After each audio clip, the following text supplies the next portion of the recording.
welcome to my lecture this evening.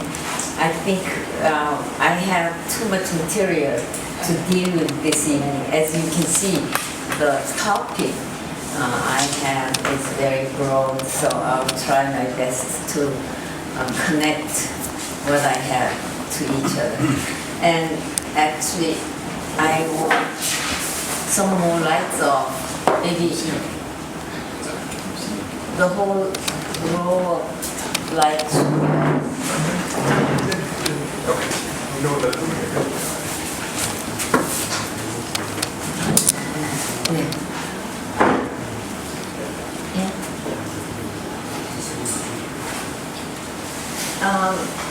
I decided to do this lecture because many foreigners ask me, what's the difference between Korean art and Chinese art, and same to Japanese art? So actually, it's not easy to tell anybody the difference in a few words. So today I will show you some things that are related in some ways, but totally different in other ways from all these different cultures. So as you can see, the two images here are unrelated, right? They're both Korean images, but you will see more of these as we go on. And this chronology, I simply put for someone who doesn't really, who feels very unfamiliar with the historical periods of these three regions. But we will be mostly dealing with arts from the Three Kingdoms period in Korea on to the late Joseon period. And then in China, we will show some items from the Han Dynasty, and of course later on to relate to Korean art. And same is true with Japan. We'll show some Kofun period art and so on. To go on, the corresponding dynasties, Goryeo dynasty corresponds to roughly to 5 dynasties period, Liao, Song dynasty, and Jin and Yuan for a while, and then the longest lasting dynasty in Korean history as well as in East Asian art is the Joseon dynasty from 1392 to 1910. And during that time, China had Ming dynasty and Qing dynasty, approximately about less than 300 years. Geographically, I'm showing you Three Kingdoms period with large territory of Goryeo on top, and Baekje, Silla, and Silla, Baekje, and Kaya. This line is the Nakdong River, Nakdonggang. So Silla had a border, natural border with Kaya Federation this way.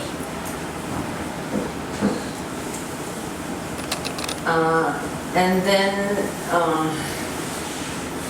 when we say unified Silla period, you might expect that Silla unified all 3 kingdoms, occupying the entire Goryeo kingdom territory, but in fact it was not that way. This is the borderline between another kingdom called Balhae, and Silla had a very small area compared to the Three Kingdoms period combining Goguryeo, Baekje, and Silla. But perhaps still it is very controversial whether that was really a Korean dynasty or Chinese dynasty or maybe combination of both. So I don't think I will go into that debate at all. And then I have to show you this map of the 4 Han Dynasty's colonies in the Korean Peninsula. But again, the part that we are concerned is, excuse me, this area called Nangnam-gun, Lolang in, let me see, okay, here, this one. So we will be looking at some of the objects that were excavated in this area which gave influence to Silla art later. So this one is reversed for some reason. I'm sure many of you have seen this many times, but this is a famous buckle inlaid with pieces of turquoise, and most of all, the filigree technique that you see on the surface is something that China got from the steppes from the Near Eastern or further west of China. And another item is also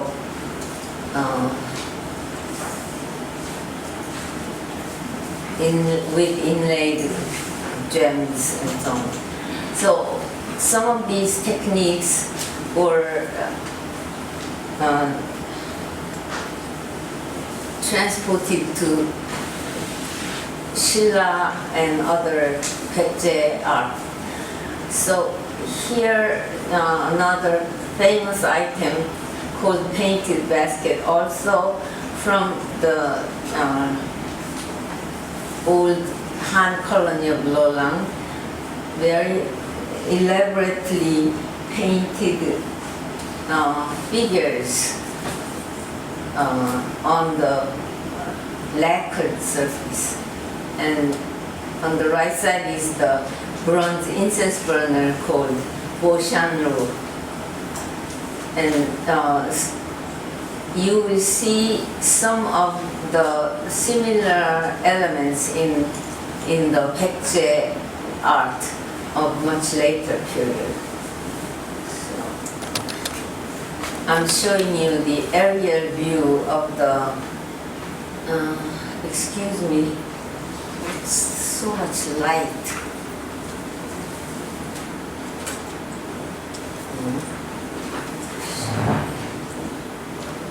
These lights.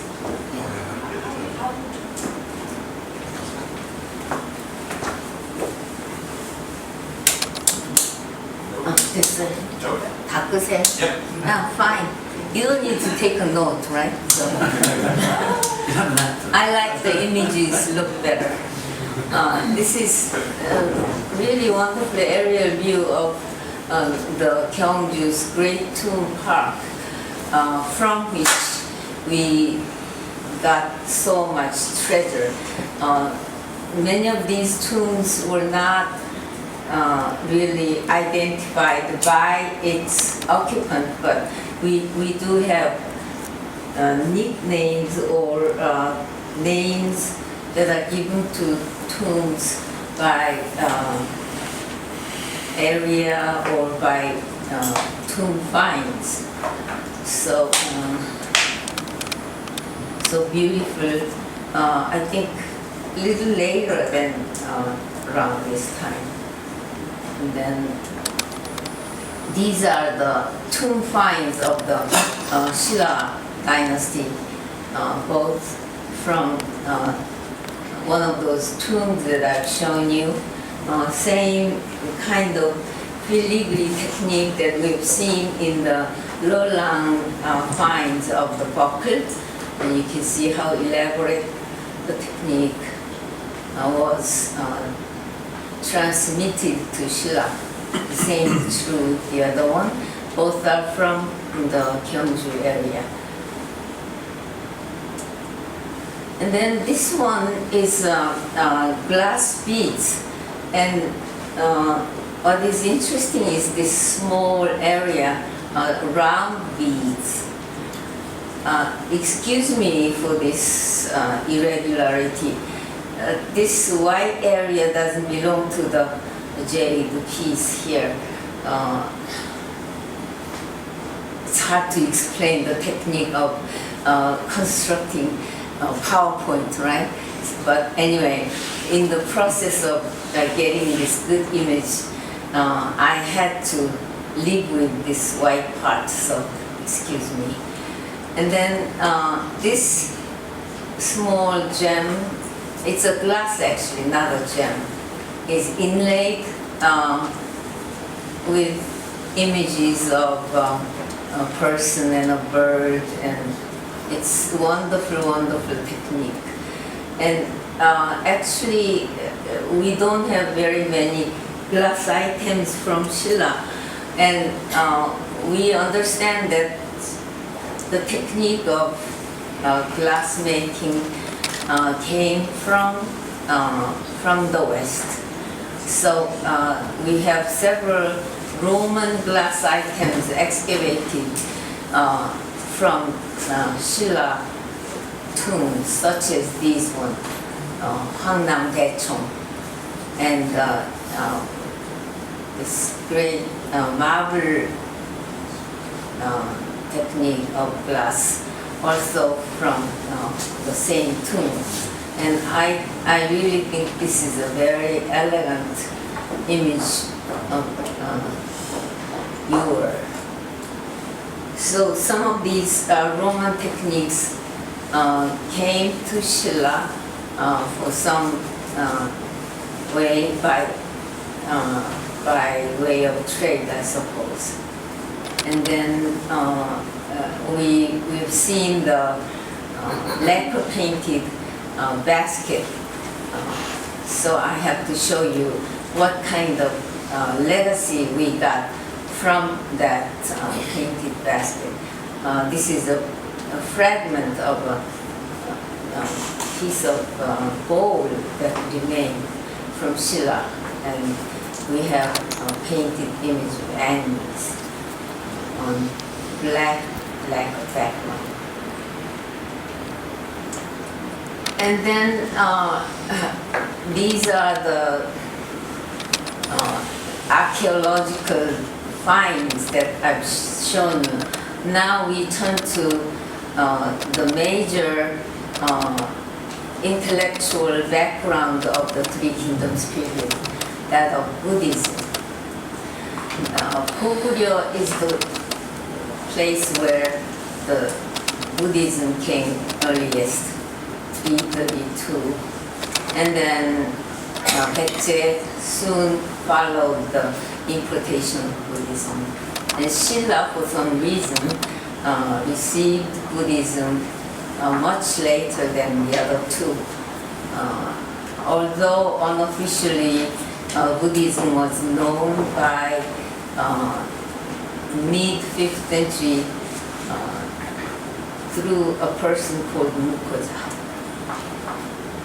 Now, if we characterize simply the Buddhism of Shilla and Baekje, we can say that if Shilla's Buddhism was the state protection Buddhism, Baekje Buddhism was more of religious and cultural diplomacy to Japan.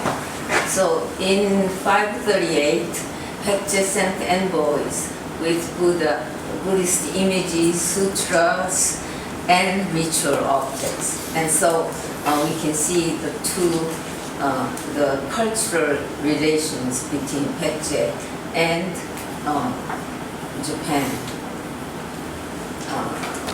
Then showing the earliest dated piece, and the image on the far left is the frontal view of the same image that I'm showing you, the side view and the back view.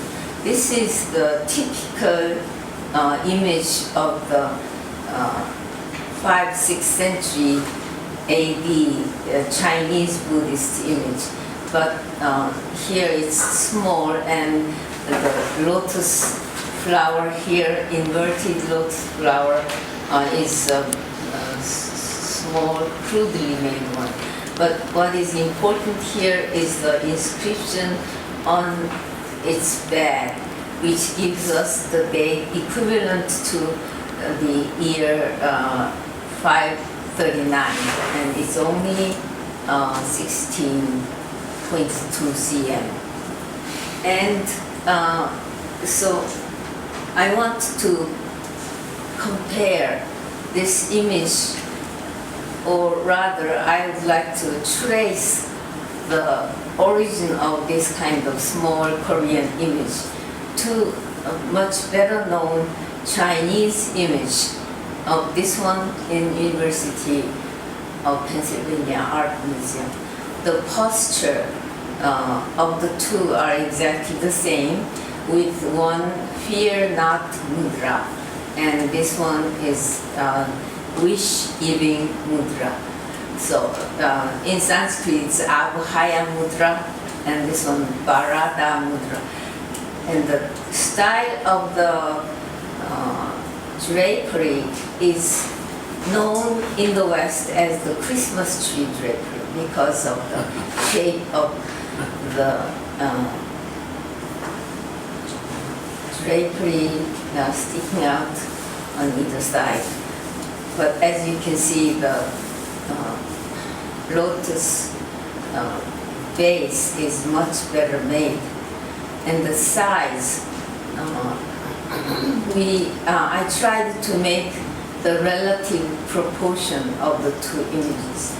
Now, I should tell you the fact that in many of the art history lectures, people don't realize the importance of the object's size, and try to show the two images side by side, blown same frame into the same frame. So that means that an image such as this, if I put next to this without reducing the proportionate size, people will not realize how. From in area called Anak, Hwanghae province, and dated by inscription 357 CE. This is, sorry, this portrait is occupant of the tomb. We don't know. It used to be called Dongsu, but now we don't call this Dongsu tomb. There is another figure that could be Dongsu, but anyway, so this the image on the left is from a Chinese tomb in Anping, Hebei province, dated by inscription 176. So what I'm trying to say is that in the Anak tomb, the tradition of painting occupants, the tomb's occupants, is exactly the same that we see here. So again, Goguryeo tradition comes directly from the Han Dynasty, as we've seen in the Shilla metal work coming from the Lelang techniques. So then more can be said about the Goguryeo art. Goguryeo tomb mirror from the Susanri tomb on the left shows a woman standing wearing a pleated skirt with long jacket. And this is typical Goguryeo costume that we see in many tombs. On the right is a Japanese image. As you can see here, in the Nara district, Asukamura, end of 17th century or beginning of the 18th century. This image is quite small, maybe a quarter of this image. And this is not as big as this either. But here the pleated skirt and the long jacket are quite similar, but I would say that the faces of these ladies are much plump than this Goguryeo lady. And this comes from the Tang tradition of making the ladies look so courtly and looking wealthy anyway. So we will get to see one Tang example later on. And then turning our attention to the tomb structure of Goguryeo and Baekje, we find this stone mound tomb near Seoul. I'm sure you've been to Olympic Park and in this whole area of Seokcheon-dong, Songpagu. It's along the Olympic Highway, and when you pass by the Olympic Highway, you will see the advertisement of Mongcheon Tosong or Mongcheon mud rampart. This is the type of the fortification in the early period. And I took this picture in before the greenery became green. So anyway, so it's too early to show the lush area. And still we can see the great deal of remains of the early Mongcheon mud ramparts. And then in this area, Seokcheon-dong, this is actually not far from the new Lotte Tower or Lotte World Tower. There were a great many of these tombs, but now this is well-preserved one, but it's quite big. The height is approximately 20 meters. So this kind of stone mound tomb tradition we can find also in the Goguryeo kingdom. Sorry, I'm not used to this. Okay, here it is. And this is it's a cut on the left side. But anyway, it's the tomb of the general in Jian. Jian is just across the Amnok River, where many Goguryeo tombs were located. And the size of this is unusually big, with big pieces of stone, and in each layer there are other structures inside. But what I'm trying to say is that the two Goguryeo and Baekje period tombs are very much alike in basic structure, although the size would be quite different. This one is close to the stele of King Banggeto, the famous one, but we don't know whether this is really King Banggeto's tomb or not. Some people suspect that it is, but others are quite careful in attributing this one to Banggeto. So actually, people say that Goguryeo culture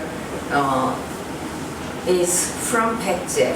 Baekje was first established and then went up north to establish Goguryeo. And in this kind of similarity of the tomb structure, we can probably say that that theory is quite plausible.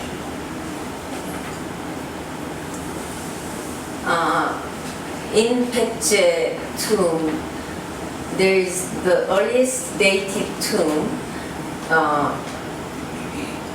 called Tomb of King Munyeong, and this is the Gongju, the first. Well, actually, the first capital of Baekje is Wire. Wire is not far away from Seoul, west of Seoul. If you go further to the west from Songpa, with those stone mound tomb, you will find now it doesn't look good because there is a new city, Wire Shindoshi, being built with high-rise apartment, and no site of Baekje remains there. So this one is dated to 523 by this epitaph found inside the tomb. So the king was given the title of 영동 대장군 from Liang Baozi. So we can see the relationship of the Liang and Baekje in this epitaph.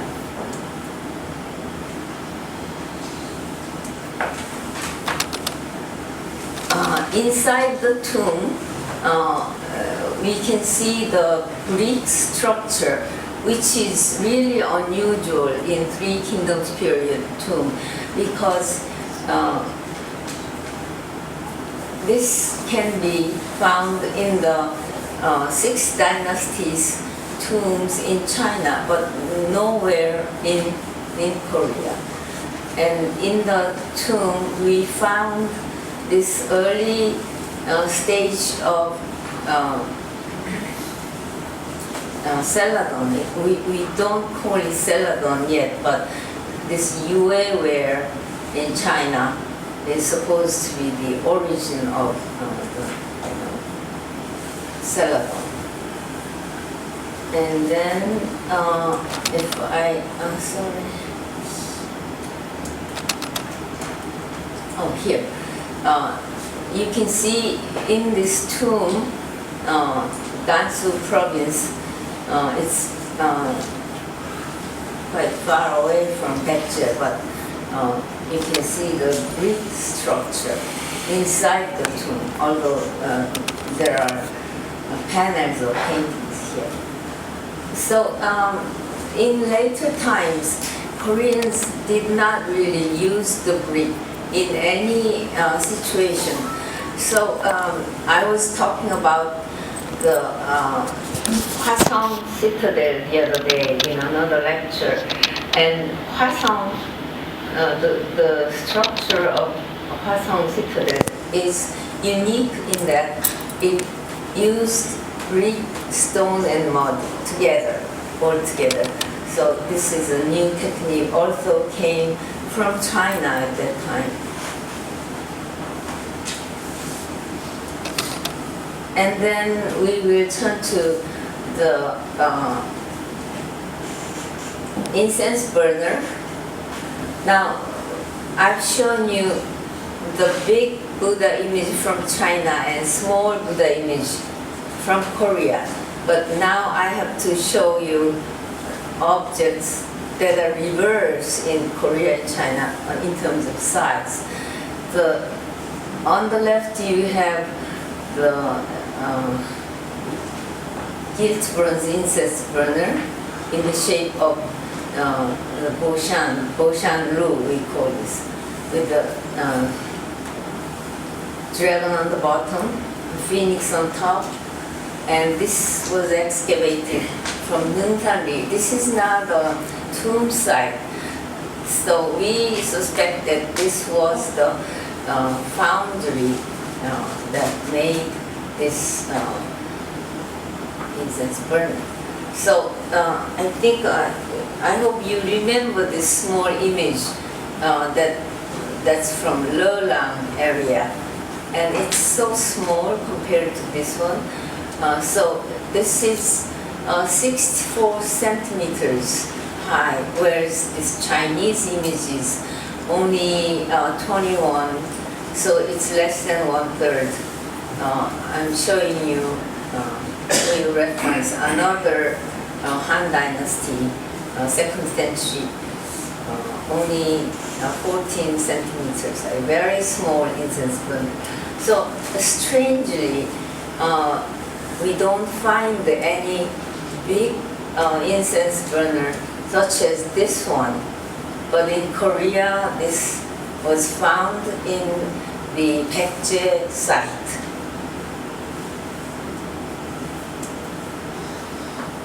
The lower part with the dragon base, the upper part with the phoenix top. And then all around there are relief sculptures showing musicians, heavenly musicians, an equestrian animal figure, and another, perhaps, I don't know what kind of animal, but maybe a lion. So the whole thing is really made up of many different elements and so big and so elaborate. So hard to explain how this small incense burner tradition turned Korean incense burner in such a big and elaborate way. Turning to the stoneware, these are very common Shilla stoneware, grayware or stoneware. Both are very, very common, and we find these by the thousand, I think, in Gyeongju area. So we at first thought that these were all used for offerings, but since there are so many in everywhere, scholars decided that this was used in daily use. On the left side, I'm showing you sueware from Osaka, Suemura kiln. Suemura, if you look at the character of the name of the village, Sue means to offer. So Suemura is some place where this offering took place. So then that means that in Japan, Asuka period, this kind of gray stoneware was used only for offerings, not for daily use. And this is very similar to Gyeongju fine. And then I show you two more examples of sueware and similar long neck butter from Shilla. Coming back to the Buddha image, Both are very famous images of Maitreya. And I think there was an exhibition not too long ago of showing different images of this Maitreya in pensive posture. So the similarities, of course, the shape of the drapery and the crown they're wearing, and the posture of meditation, and the seated posture, royal ease called. So one is gilt bronze and the other one is red pine wood. And Japanese scholars think that red pine wood only grows in Japan. So this is made in Japan around the same time, but slightly bigger than the gilt bronze image from Korea. And if we look at the detail, we can find differences and similarities. But the one on the right, the facial features are too sharp, and it was touched during the Meiji period restoration. So I'm showing you the earlier image, which has softer quality. And but anyway, decidedly these two are very similar, testifying to the fact that the two, Paekje and Asuka Japan, had very close relationship, cultural relationship. Turning to different image of the Buddhas, I'm showing you on the left side a relatively large image of the two Buddhas. The two Buddhas here, illustration of a story from the Lotus Sutra. Shakyamuni and Prabhupada Ratna. Shakyamuni is, of course, the historical Buddha, and Prabhupada Ratna, the Buddha of the past. So they are seated side by side, and Shakyamuni, while he was preaching the Buddha of the past, came down from the stupa and listened. The same image in China is also this famous gilt bronze image in the Musée Guimet, the same period as the Philadelphia Museum image of standing Buddha, with the drapery very sharp and emaciated.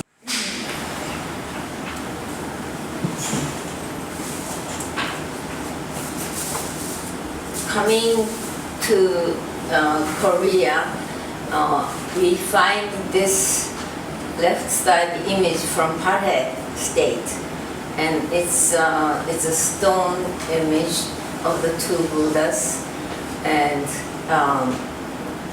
it's about 30 centimeters high. But during the Shilla period, there aren't significant image of the two Buddhas. So only we found these two small images of the two Buddhas. This one slightly later, judging from the style of the body of the Buddha. But they are very small, only about 4 centimeters, or the other one, one is 4 centimeters and the other is about 10. So they are small anyway. But don't think that Koreans only made small images. If we move on to Koryo dynasty, the two Buddhas were represented in this rock-cut image about 3 meters high. So it's very interesting the way how people try to express their feelings in these size and shapes of two Buddhas. And now, finally, I have to show you the image of the two Buddhas, not in human form, but in pagoda form. You recognize this, right? Priduksa. The two pagodas. The left one is Sokatap, and the right one is Tabotap. Buddha Prabhutaratna, or Buddha of the many treasures. And Sokayore being the Buddha of this age, very austere and devoid of any decoration. And this is really the classic beauty of this pagoda, well proportioned. Whenever I look at this image, I think of Renaissance architecture in that nothing can be added or detracted. It's so perfect. So I'm showing you a small version of this Sokatap, which my family had built for this small temple for our parents. So exactly same proportion, but less than half the size of those. And I think I have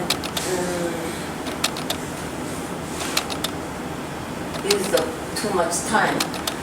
And let's see, what should I do? These are very important documentary evidence of cultural exchange from late Tang through Korea. The first one is Chinese art historians writing experiences in painting called Tuhua Jen Wenzer. And in this book, there are two important entries about the painter Zhou Fang and Goguryeo painters coming to China and copying images from the famous temple Hyangguo-si, and more on Goguryeo artist whose painting was praised by Emperor Huizong, the artist emperor of Northern Song. And then this is Zhou Fang's painting, which Koreans liked and brought to Korea by the dozen. Very plump lady. I pointed out the characteristics earlier. And the image of these ladies with this transparent drapery shows highly developed technique of painting of that time. And this technique is of course reflected in later in Goguryeo Buddhist painting, but we don't have earlier paintings. And interestingly, this small painting, very small painting of Kichijo-ten is in the Yakushiji Nara, and the same drapery style and the same drapery pattern can be found in Zhou Fang's painting and the Kichijo-ten of the 8th century. And Shira dynasty, of course, had this small remnants of the frontispiece of the Avatamsaka Sutra. This one, I was trying to show you all these important cultural traits of the Goryeo dynasty, but we have very little time left, so perhaps Goryeo Buddhist painting that I mentioned you earlier, with the same technique that Zhou Fang's painting has shown. So here's the face. And this is a very interesting story of a person who was taken, whose mother was forcibly taken to Mongol during the Mongol invasion, and the son finally paid ransom to bring his mother back, and later on, together with his brother, they were very filial, and so the village was named as Filial Village. So the stele was erected to commemorate the two brothers' filial piety. And so when we think of the Mongol invasion, we think of a lot of things, but not this kind of agonies that ordinary people suffered during the Mongol invasion. Sorry. So these are all very important facts, but I will not read, so you can just have a look at it for a while. And then these are the result of cultural exchange between the scholars of the two countries. The right one being the painting of a Mongol Yuan scholar, and this one by Korean scholar E.J. Maybe I will just go into the celadon and first show you the stoneware with celadon glaze.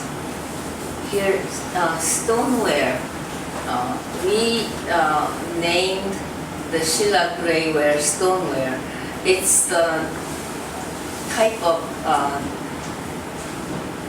earthenware, but baked or fired over 1,100 centigrade.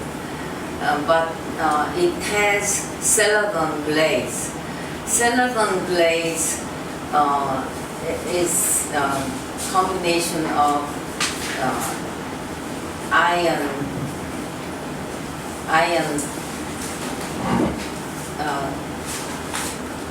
content in the celadon, in the glaze, which was baked, fired in the reducing kiln. Reducing kiln means that the kiln does not have any oxygen inside. So through the reduction process, the iron elements in the glaze becomes greenish like this. And this technique came to Korea, and Koreans produced excellent celadon, like this one found in King Injong's tomb. And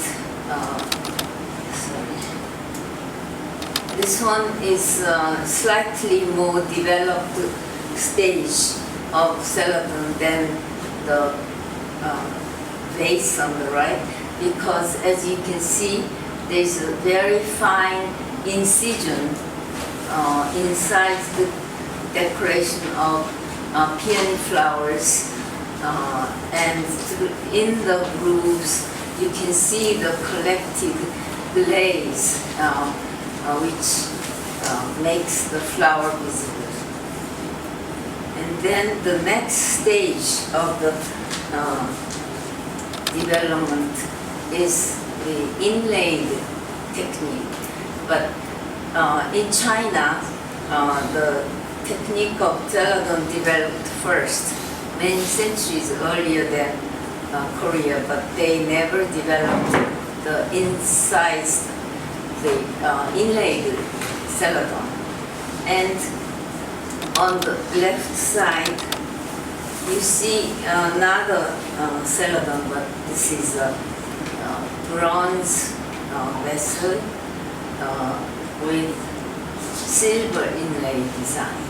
So this kind of metal inlaid technique was directly responsible for the development of the inlaid technique in Korea celadon. So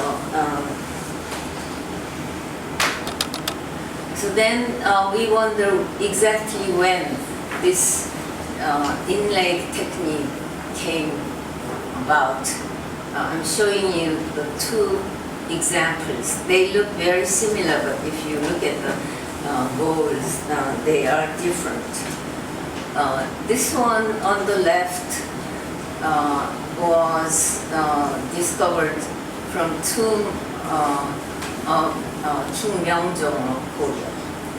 And so he passed away in 1197. So this should be sometime before 1197. This one is tomb of, from the tomb of Moon Gong-yu. The tomb is dated to 1159, so mid 12th century. Another important literary evidence for this affair is this Shanhe Fengshi Gaoli Duksung.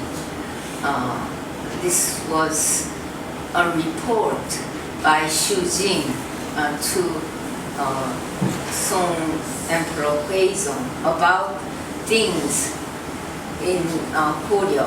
And actually, so at the beginning, this had a lot of illustrations along with the explanations, but now we only have text by Xu Jing.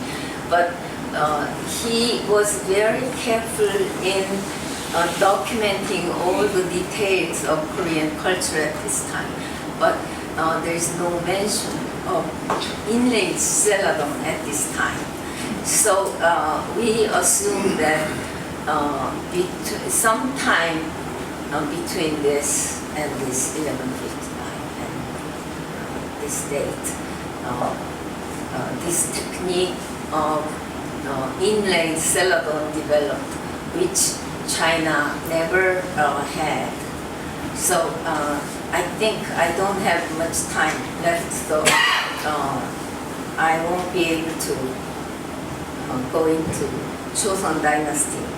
But as I have shown you through several examples of similar or different or very different examples, you will see that it's not really simple to say Korean culture is like this, Chinese culture is like that, and Japanese culture is like this. So I wish with this introduction of differences and similarities among the three cultures, you will be able to appreciate the three regions are much better. Thank you.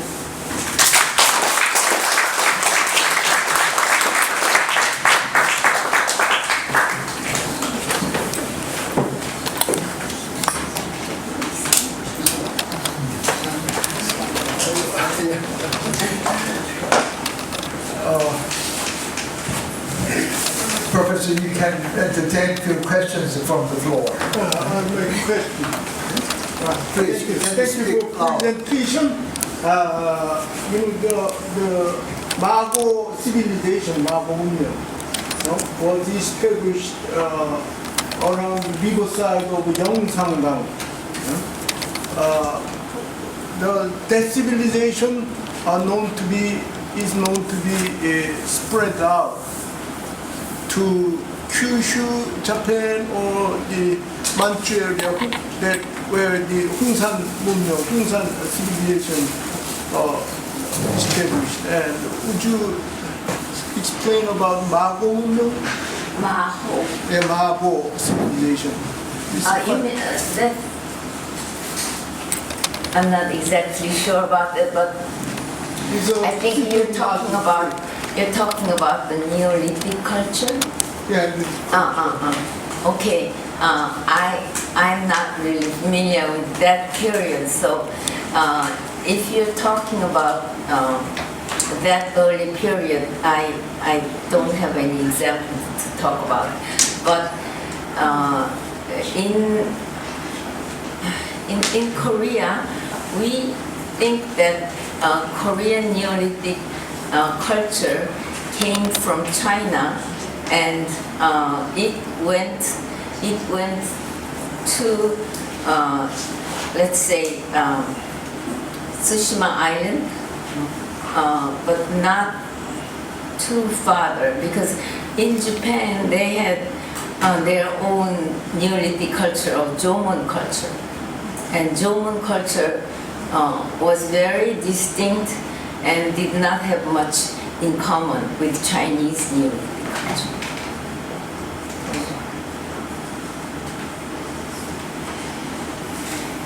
If any of you has better answer for our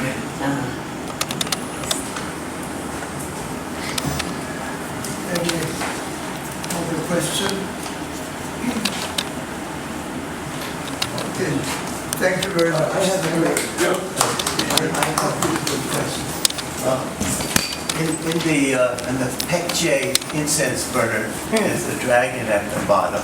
It's very big, and it's got the lotus opening up, and it looks like an egg world above. Is there a story behind that dragon?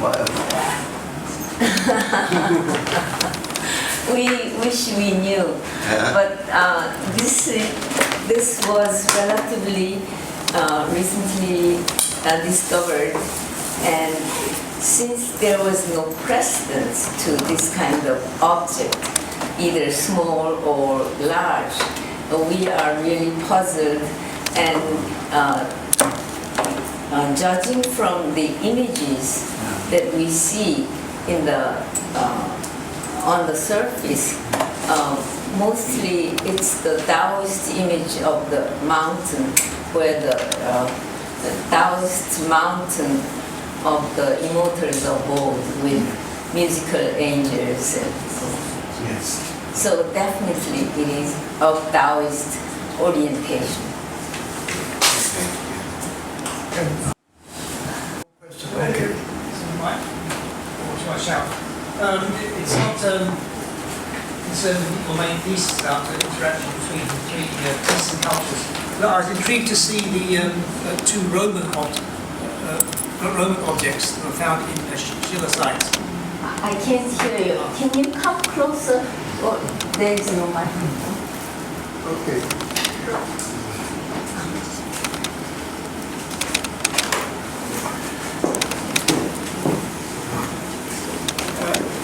Early in your lecture, you showed two Roman remains from Sheila sites in Gyeongju. One was a Roman vessel, and the other was some kind of bead in the necklace, both made from glass. I'm just intrigued that Korea and China, and I think Japan, for centuries later, never caught on to the idea of making glass themselves. Well, in Korea, the glass making came much later. So actually, there are people who study glass culture, but I am not very familiar with. But I know that during the Joseon period, we did not have any glass vessels to use for the daily use. And then in the late Joseon period, we mostly imported glasswares from China. And sheet glass was made in Korea only in the 20th century. So the glass industry came to Korea very, very late. And did it come from China or did it come from Europe? Mostly from China, because during the early period we find these isolated examples, and I don't know, I don't think that was through the direct contact with the West, but through China. My book that Mr. Tang introduced, one of my books deal with the Western influence on Korean painting, but it was solely through China that we received Western influence. Okay, so thank you very much. Let's give